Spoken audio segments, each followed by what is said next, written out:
नमस्कार दोस्तों, स्वागत है आपका फिर से जियो करंट अफेयर की नई श्रृंखला में।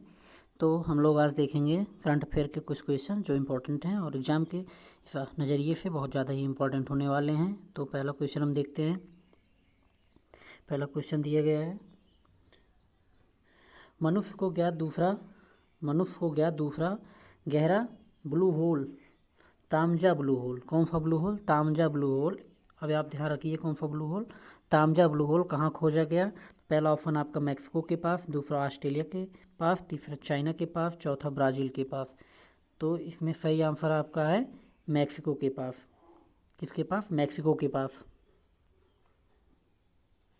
हाल में ही तामजा ब्लू होल कहाँ खोजा गया? मैक्सिको के पास। तो नेक्स्ट क्वेश्चन है, 29 जून 2024 तक LIC का अध्यक्ष किसे नियुक्त किया गया? हाल में ही LIC का अध्यक्ष नियुक्त किया गया है। कब तक? 29 जून 2024 तक।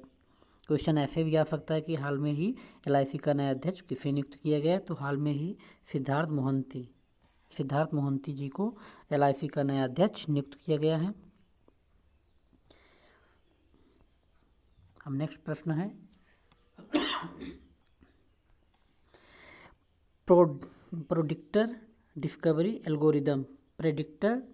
एल्गोरिदम यानी PDA को निम्नलिखित किसके लिए विकसित किया गया है? तो पहला है भूकंपीय गतिविधि और सुनामी की भविष्यवाणी करने के लिए, दूसरा है भारतीय ग्रीष्मकालीन मानसून की भविष्यवाणी के लिए, चौथा है भविष्य की महामारियों की भविष्यवाणी के लिए, और चौथा है आपका उष्णकटिबंधीय चक्रवातों की भविष्यवाणी के लिए।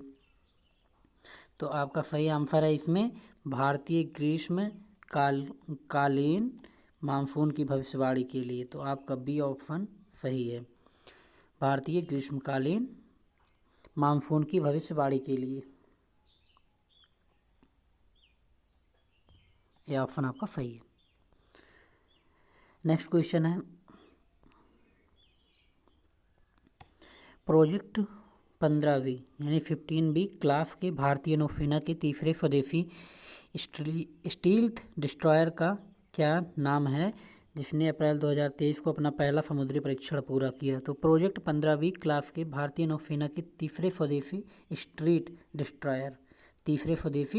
डिस्ट्रॉयर का क्या नाम है, जिसने अप्रैल 2023 को अपना पहला परीक्षण कहाँ पे पूरा किया है? तो उसने भी पूरा किया कहाँ? इम्फाल में। कहाँ पे? इम्फाल में। तो सही आंसर आपका क्या है? इम्फाल में ही अभी कंप्लीट किया। नेक्स्ट क्वेश्चन हम लोग देखते हैं, अप्रैल 2023 को गोल्डन ग्लो रेस, कौन सी रेस? गोल्डन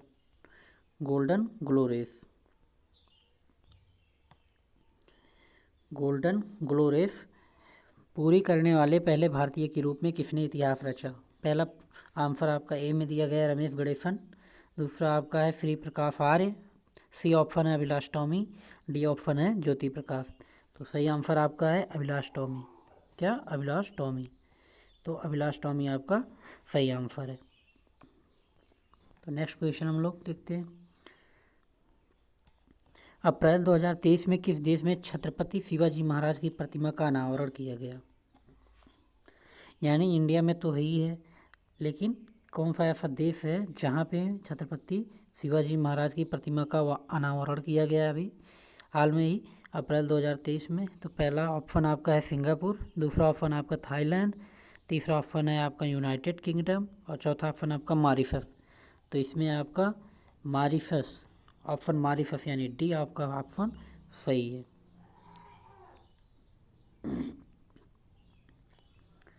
नेक्स्ट क्वेश्चन हम लोग देखते हैं, इम्पोर्टेंट क्वेश्चन रहने वाला है, हाल में ही विमोचित पुस्तक my life as a comrade, तो बहुत इम्पोर्टेंट ये है, my life as a comrade के लेखक या लेखिका कौन है? के शैलजा पहला ऑप्शन, दूसरा है वृंदा करार, सी ऑप्शन है बुद्धदेव भट्टाचार्य, और डी ऑप्शन है पिनाराई विजयन। तो वो इसमें सही आंसर आपका है के शैलजा। कौन? के शैलजा आपका सही आंसर है। उन्होंने ही हाल में ही कौन सी पुस्तक का विमोचन किया है? My life is a comrade. तो नेक्स्ट क्वेश्चन हम लोग देखते हैं। नेक्स्ट क्वेश्चन है, भारत के प्रधानमंत्री ने अप्रैल 2023 में कितने स्थानों पर 100 वाट क्षमता के low power FM transformer launch किए? तो पहला ऑप्शन है 50 स्थानों पर, दूसरा है 75, सी है 91 91 और डी है आपका 101 स्थानों पर। तो इसमें सही ऑप्शन आपका है 91 स्थानों पर। कितने? 91 स्थानों पर।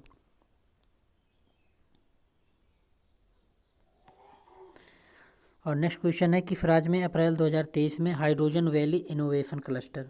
कौन सा? हाइड्रोजन वैली इनोवेशन क्लस्टर परियोजना। कौन सी परियोजना? हाइड्रोजन वैली इनोवेशन क्लस्टर परियोजना स्टार्ट की गई है हाल में ही। तो अभी आपका क्वेश्चन ये भी बन सकता है कि किस राज्य में हाइड्रोजन वैली इनोवेशन क्लस्टर परियोजना शुरू की गई है? तो पहला ऑप्शन आपका तमिलनाडु, तेलंगाना, महाराष्ट्र या गुजरात। तो इसमें आपका सही आंसर है डी, गुजरात।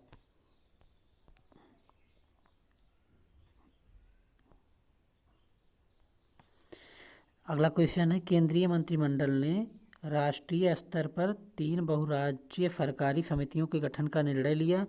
इनमें से कौन से उन 3 बहुराज्य सरकारी समितियों में से नहीं है? तो पहला ऑप्शन आपका दिया गया है बहुराज्यीय सहकारी निर्यात सोसाइटी। ऑप्शन बी है आपका बहुराज्य सहकारी उर्वरक सोसाइटी। डी ऑप्शन है आपका बहुराज्य सहकारी बीज सोसाइटी और डी ऑप्शन है आपका बहुराज्य सरकारी जैविक सोसाइटी। तो इसका सही आंसर है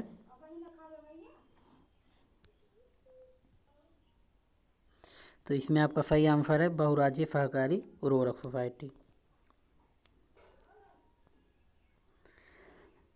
नेक्स्ट क्वेश्चन हम लोग देखते हैं, राष्ट्रीय विज्ञान दिवस 2023 की थीम क्या है? इंपॉर्टेंट क्वेश्चन है, आपका। राष्ट्रीय विज्ञान दिवस 2023 की थीम क्या है? पहला ए ऑप्शन है वैश्विक भलाई के लिए वैश्विक विज्ञान। बी ऑप्शन है वैश्विक विज्ञान का स्थानीयकरण। डी ऑप्शन है आपका डिजिटल समावेशन के लिए विज्ञान और सी ऑप्शन है आपका डिजिटल समावेशन के लिए विज्ञान और डी ऑप्शन है सतत भविष्य के लिए वैश्विक विज्ञान। तो इसमें कौन सा ऑप्शन आपका सही है? तो हम लोग देखेंगे कौन सा ऑप्शन इसमें सही है। तो इसमें सही है हमारा, कहाँ गया वो, वैश्विक भलाई के लिए वैश्विक विज्ञान। ऑप्शन ए आपका सही है।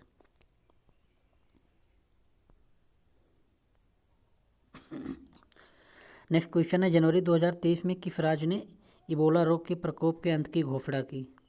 तो ये पहला ऑप्शन है रवांडा, दूसरा युगांडा, तीसरा है DR कांगो और आपका डी ऑप्शन है दक्षिणी सूडान। तो सही आंसर आपका है युगांडा ने। युगांडा ने भी हाल में ही घोषणा की कि इबोला रोग के प्रकोप के अंत की। नेक्स्ट क्वेश्चन है, जनवरी 2023 में किन 2 राज्यों ने पारस्परिक पहुंच समझौते पर हस्ताक्षर किए? यानी कौन से ऐसे 2 राज्य हैं जिन्होंने पारस्परिक पहुंच समझौते पर हस्ताक्षर किए? Reciprocal access agreement, reciprocal. और ऑप्शन ए है आपका भारत और ब्रिटेन और बी ऑप्शन है जापान और यूके और सी ऑप्शन है जापान और ऑस्ट्रेलिया, डी ऑप्शन है भारत और कनाडा। तो किसने किया अभी हाल में ही? जापान और यूके ने। ऑप्शन आपका बी ऑप्शन आपका सही है, जापान और यूके ने किया। नेक्स्ट क्वेश्चन है, प्रतिष्ठित पेन प्रिंटर पुरस्कार 2023 में किसे सम्मानित किया गया? प्रतिष्ठित पेन प्रिंटर पुरस्कार फिर किसे सम्मानित किया गया? पहला ऑप्शन है मार्टिन मैकडोनाग और दूसरा ऑप्शन है केन फोलेट और सी ऑप्शन है टॉम स्टॉपर्ड और डी ऑप्शन है माइकल रोसेन। तो आपका सही आंसर है माइकल रोसेन। सही आंसर क्या है हमारा? Michael Rosen. और नेक्स्ट क्वेश्चन है, मीरा पैबी अभी हाल में ही न्यूज़ में भी है, तो ध्यान में दीजिए कौन सा है। मीरा पैबी जिसका हाल में ही समाचार पत्रों में या समाचारों में उल्लेख किया गया, वो किस राज्य से सक्रिय नागरिक समाज समूह है? यानी किस राज्य के समूह हैं या किस राज्य के नागरिक हैं मीरा पैबी समूह? तो पहला ऑप्शन है मणिपुर, दूसरा है मिजोरम, तीसरा है त्रिपुरा और डी ऑप्शन है आपका असम। तो हाल में ही मणिपुर में हिंसा भी हो रही है और वहाँ का ही ये समूह है। तो नेक्स्ट क्वेश्चन हम लोग देखते हैं। संयुक्त राष्ट्र महासचिव की बच्चे और सशस्त्र संघर्ष, ये आपका यहाँ से यहाँ तक इम्पोर्टेंट क्या है, बच्चे और सशस्त्र संघर्ष 2023 रिपोर्ट से किस देश का नाम हटा दिया गया? पहला ऑप्शन है भारत, दूसरा नाइजीरिया, तीसरा पाकिस्तान, चौथा फिलीपींस। तो इसमें सही ऑप्शन आपका है भारत, ऑप्शन ए, भारत को ही हाल में ही हटा दिया गया।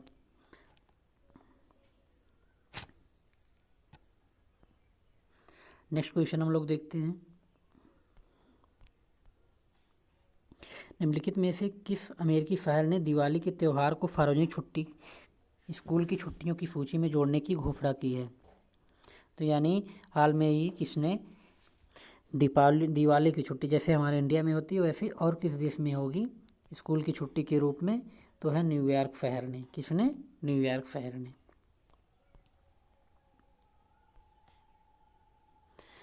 और नेक्स्ट क्वेश्चन है, हाल में ही वैज्ञानिकों ने निम्नलिखित में किसके उपयोग से लॉन्ग वेवलेंथ ग्रेविटेशनल वेव के बैकग्राउंड का पहली बार पता लगाने की घोषणा की है? पहला ऑप्शन आपका जाइंट ग्रेव, दूसरा है आपका नैनो ग्रेव, सी ऑप्शन है गॉड ग्रेव और डी ऑप्शन है स्टार ग्रेव।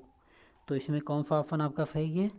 तो इसमें ऑप्शन बी आपका नैनो ग्रेव सही है। अगला क्वेश्चन है, जून 2023 में भारतीय जेवलिन थ्रोअर नीरज चोपड़ा ने निम्नलिखित में से कौन सा खिताब जीता? तो अभी लगातार 3 गोल्ड मेडल जीतने वाले भी नीरज चोपड़ा ही हैं, जिन्होंने 3 गोल्ड मेडल जेवलिन थ्रो में जीता है लगातार। पहला ऑप्शन है आपका ओफ्लो डायमंड लीग 2023 और बी ऑप्शन है Rabat diamond league 2023, C option है लुफाने डायमंड लीग 2023 और डी ऑप्शन है पेरिस डायमंड लीग 2023। तो इसमें सही आंसर है हमारा लुफाने डायमंड लीग 2023, लुफाने डायमंड लीग 2023। अगला प्रश्न हम लोग देखते हैं, भारत ने किस देश को हराकर एशियाई कबड्डी चैंपियन 2023 जीती? भारत ने हाल में ही किसे हराकर कबड्डी एशियाई कबड्डी चैंपियनशिप जीती? पहला ऑप्शन है दक्षिण कोरिया, दूसरा ऑप्शन चीनी ताइपे, सी ईरान, डी जापान। तो इसमें सही आंसर आपका है सी ईरान।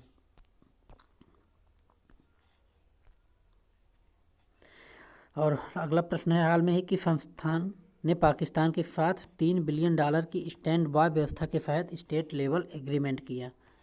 तो किसने अभी हाल में ही पाकिस्तान के साथ $3 बिलियन स्टैंड बाय व्यवस्था के तहत स्टेट लेवल एग्रीमेंट किया? पहला ऑप्शन आपका है new development bank, B option विश्व बैंक, सी एशियाई बैंक और डी अंतर्राष्ट्रीय मुद्रा कोष। तो IMF इंटरनेशनल मनी फंड। और नेक्स्ट क्वेश्चन है हमारा, हाल में ही किसी यूके इंडिया वीक रिसेप्शन 2023 में पॉइंट ऑफ लाइट पुरस्कार से सम्मानित किया गया? पहला ऑप्शन आपका राजिंदर सिंह भट्ट, बी ऑप्शन जसपाल सिंह बघाल, सी आशीष ठक्कर, डी सीमा मल्होत्रा। तो इसका सही आंसर है राजिंदर सिंह भट्ट।